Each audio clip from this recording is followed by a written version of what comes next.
This video is brought to you by Recurrent, an essential EV tool that gives free access to TFL EV viewers in the US. With Recurrent, EV shoppers can check range and battery info on used cars. EV owners can connect to compare their range and battery health to similar vehicles. And EV sellers can use Recurrent to get more money for their sales. With Recurrent, we can find, drive, and sell electric cars positively. Click on the link in the description below to get free access to Recurrent's amazing EV tools. In this job, I get to profile a lot of new electric cars, and most of them are well over $50,000, $60,000, even $70,000. Well, today I'm going to show you an EV that starts at under the equivalent of $30,000 US. This is a car that's maybe not a glitch in the car industry, but is apparently taking the world by storm. This is the Hyundai Inster, and in today's video I'm going to show you why we need this little guy in the US.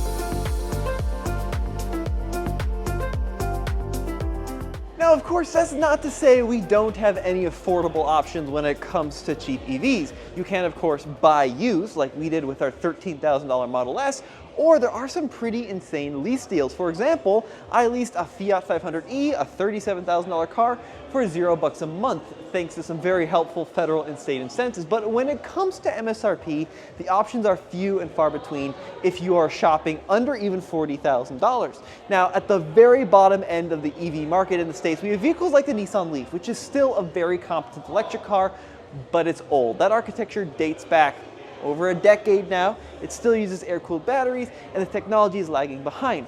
Well, this Inster, sold in Europe and throughout Korea, where I'm filming on location, is not an old EV. It offers modern technology, but for not that much money. The Inster is available in two battery configurations, with the base range of a 42 kilowatt hour and then on the upper end a 49 kilowatt hour, which doesn't sound like a lot, but Hyundai says that that top trim will deliver about 229 miles of range. Now, that's not an EPA range figure. It's probably closer real world to 200 miles if they were to rate it on the EPA cycle, but still pretty decent range for what's a teeny tiny car. Or should I say SUV? Because one of the things I love about the Inster is it doesn't scream, hey look, I'm a aerodynamic EV. It's got kind of a chunky, boxy look. It looks like a teeny tiny SUV, especially this version. That right there is the Hyundai Inster Cross. Now, this is supposed to be a more rugged, quote unquote, off-roady trim of the Inster. You can see with these ruggedy style wheels, with this one that has the crazy roof rack on it, and with this kind of unusual rear bumper. Now, I think, its off-road capability is probably pretty limited, but it's definitely a cool idea. On the front end here, the Inster does share some similarities with products we do get in the US. So you might notice across this front fascia, these little pixels, these little squares. It's kind of similar to what you're going to find on like the US Hyundai Ioniq 5. It also has some active aero here with the grille shutters that open and close. And then that pixel motif continues up here along this black bar, which is pretty cool. But it's not an Ioniq 5 that's been shrunken down. We have these big, unique headlights with these four little lines and then the two LED pixels in the middle, which is actually continued around back. See what I mean? There is that round motif again on this lower fascia, and more pixels with the reverse lights there. But these tail lights are the coolest element of the design, in my opinion. So the pixels have gotten huge out back here, and they extend the width of the car with just that Hyundai badge interrupting it in the middle. And even the center high-mounted stoplight is made up of those individual pixels, but a super unique look out back.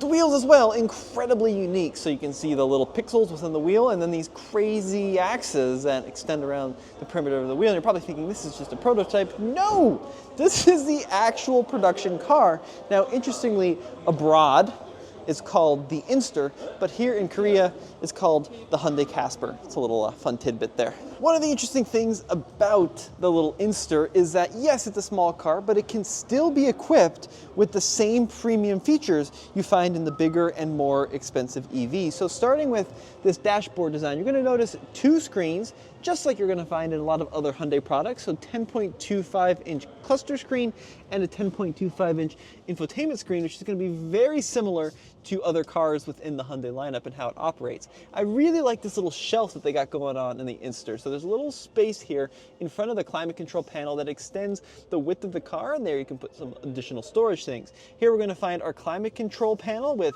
automatic climate zone here. It's just a one-zone climate control, of course, in Celsius, because we are here in Korea. And then shortcuts along the top here for map, nav, radio, media, that kind of thing. And both volume and 2 knobs, which is always great to see in 2025. I think this interior does a really good job of combining both digital and physical controls into a cohesive package. But once again, even though it's a little guy in the lineup, it does have a bunch of premium features like heated and ventilated seats for both the driver and the passenger, and even full 360-degree cameras, which is super, super cool. We're gonna find a little tray here, which I think doubles as a wireless charger. And this is the little Inster guy, this little cutie here, the smiley face. We're gonna find that same design on this tray over here on the doors. So kind of interesting to spice up the interior a little bit. You get one center armrest, and then the seats, pretty comfy. Premium material, of course, perforated for that ventilation.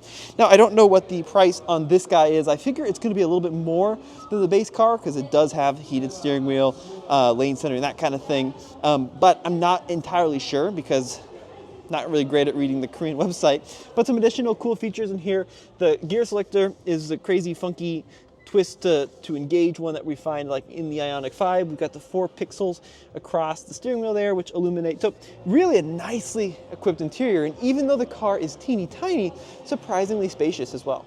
And speaking of space efficiency, we're gonna find so much of it in the back seat of this car. Guys, check this out. Because we have a completely flat floor, because everything is packaged underneath, the car is tiny, but the interior is immensely spacious. Look at the rear seat room here. Now, first of all, that front seat does fold down flat, so you can put accessories or, you know, do some camping out of it with a little table there, which is pretty cool. But the legroom back here is immense. This is in a far back driving position. I get tons of legroom, incredible headroom because this car is shaped like a brick.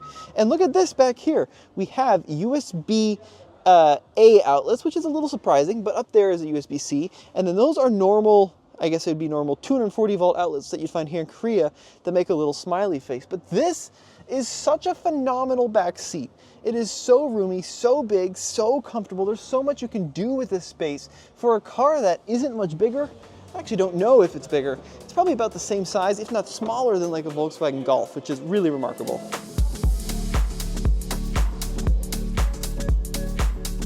So I've jumped over to the Inster Cross to show you the trunk space. Now, this of course is where you're gonna sacrifice a little bit because of those seats being mounted so far back in the car, which gives you the crazy legroom, is of course trunk space is going to be pretty minimal. However, to their credit, they do have a pretty decent little storage cubby underneath the floor, which is quite nice. And I think this is a good feature too. So you can actually recline the seats, but then you got these little view blockers here.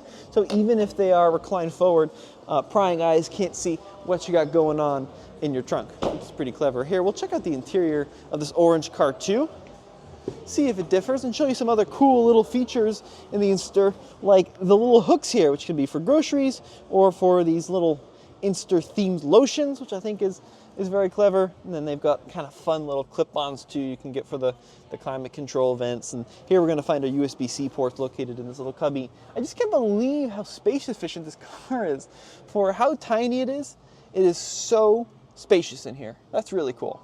So here we can take a look at the infotainment screen.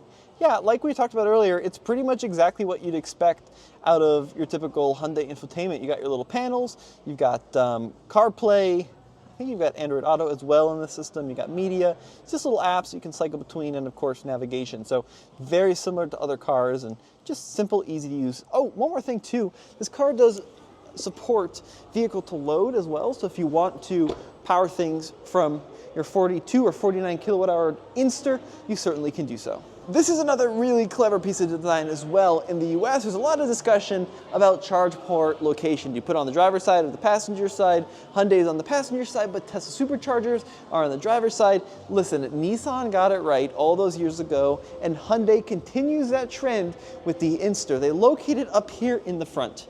It's technically a little bit offset to the driver's side, but it really doesn't matter. It's just a great place. You pull into pretty much any station and you can charge it that way. I think that's really brilliant. And just put it in the nose. I mean, I know there could be some potential for crash intrusion there, but I just think that's the best place to put it. No need to back in a station. No really need to care if it's on the driver or the passenger side, because if it's on the nose, you just go ahead and plug it on in.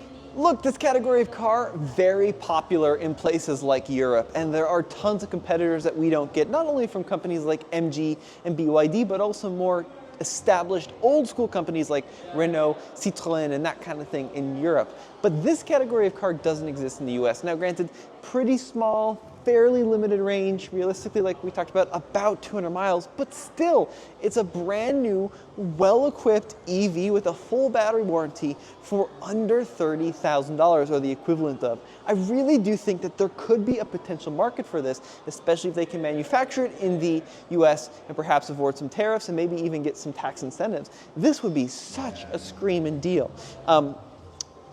Would folks buy that it's marketed as a crossover?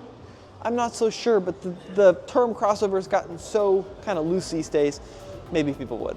Guys, I would love to hear your opinion on this matter. The Hyundai Inster is definitely a unique, kind of unusual car by US standards, but is this something you would consider buying if it actually ended up coming to the US? I know it's small, I know it's fairly limited range, but at this price point, I think it offers a huge number of useful features and pretty decent EV tech that kind of isn't offered by a lot of US competitors. So be sure to drop me a comment below on what you think of the little baby Hyundai Inster, or as it's known here in Korea, the Hyundai Casper. Would you consider buying one if it came to the US at under $30,000? And as always, it's been Tommy coming at you from Seoul, South Korea. Thank you so much for watching this video, and head over to alltfl.com where we got a ton more coverage coming. And we also have a really cool video on something kind of unusual, the Instaroid, which is kind of the sporty, crazy version of this Inster. It should be up over at alltfl.com. A concept car, but one that I hope they bring into production. Thanks guys, we'll see you next time.